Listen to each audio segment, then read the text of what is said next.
eto na nga. Galing tayo dun sa dun sa sinabi ni Kim Chiu na naniniwala siya na malaki kahapon na naniniwala siya na talagang pagkagaling ka sa love team, talagang magsisikat ka o kasi nagkakatulungan kayong dalawa. Okay. Kaya ang ating tanong, naniniwala ka ba na masisikat ang artista pag nasa love team ito? Ayan. Pero siyempre sabi ni Kim Chiu sa paniniwala lang niya, iba-iba naman ang paniniwala, diba? Huwag mong tignan. Oo, tignan, no? Romel Pasente, Si Kuya ikaw ba Romel yan? Pasente, lagi na lang Hindi ko na tignan na. Ay! Ay! Ano ba?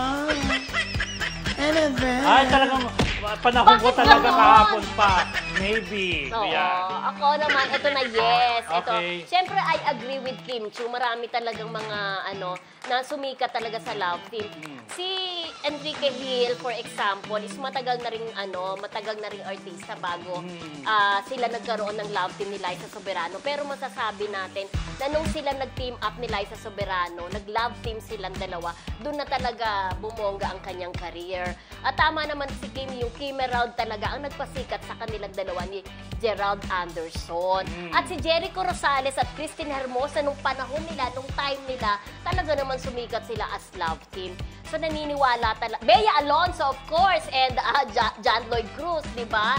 Mula nung ni-love team silang dalawa, baguhan pa lang sila, witness tayo noon, baguhan pa lang silang dalawa, nung ni-love team sila, talaga naman sumikat. Yan. Ikaw, Rodel, kaya mo yan. Kaya mo yan. Gusto ko sana yan. O, go. Pero alam mo, meron din naman kasi mga artista na kahit walang love team ay sumikat. Marian Rivera. O, si Marian ba? May masasabi tayong ka-love team niya? Wala naman, di ba? Dong yan. Ha? Dong yan. Hindi masyado kasi may sumikat si Marian. Marian Rivera na talaga siya. Itong huli na lang talaga yung Dong yan na yan. Hindi. Sumikat siya nung mag-partner sila sa unang serye. Marimar. Marimar, Hindi, parang kasi talagang si Marian kasi parang nakilala siya as solo Ganon. Pero Oo, mas ganon. nakilala siya solo, pero nung pinartner na si Dong yan, lumebel up. Nung Marimar. Hindi rin. Oo. Hindi rin.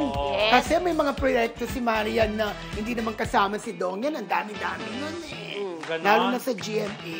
Hindi rin Oo, si sa totoo David lang. medyo matagal-tagal na rin kasi nanalo pa sa atin, di ba? Matagal-tagal na rin artista yan. Pero, sorry naman, sabihin, pero hindi siya ganun napapansin. Pero, nang ipinareha kay Barbie Fortesa, Barda, Ayan boom! na. Ayan na. Correct. Pinanganak na ang Barda. Pero meron din so, naman kasi nakatulong ang love team. meron din naman kasi mga artista na kumawala sa love team na sumikat talaga at nagkapangalan, di ba?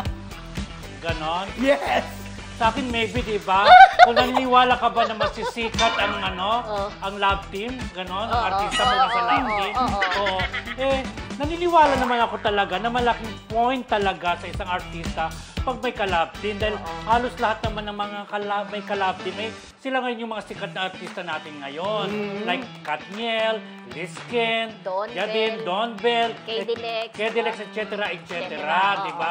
Pero, siyempre, dapat din na may talent din mga yan. Kasi after ng love team, doon na pumapasok yung may napag-iwan sa love team, doon na umaano yung solo star kung sino talaga yung may karapatan talaga, di ba? Parang ganun.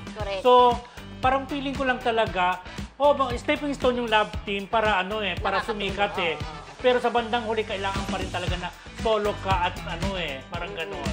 Lalo na pag nag-mature na kayo, gano'n. Hihiramin ko yung Mildred, Wala na tayo sa debate. Actually, talagang gusto ko talaga yan Yung yes na yan. Sa totoo lang. Kasi marami talaga mga artista na talagang sumikat sa love team. Kahit noon pa, diba? Guy and Pip, Maricel William, Smokey Albert, Diba kasi Coco Martin, wala namang ka-love team. Si Coco Martin. Ay, iba naman itinakda siya sa hindi love team.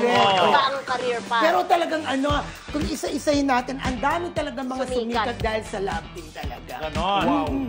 Mula pa noong 50s, 60s, 70s, 80s, 90s.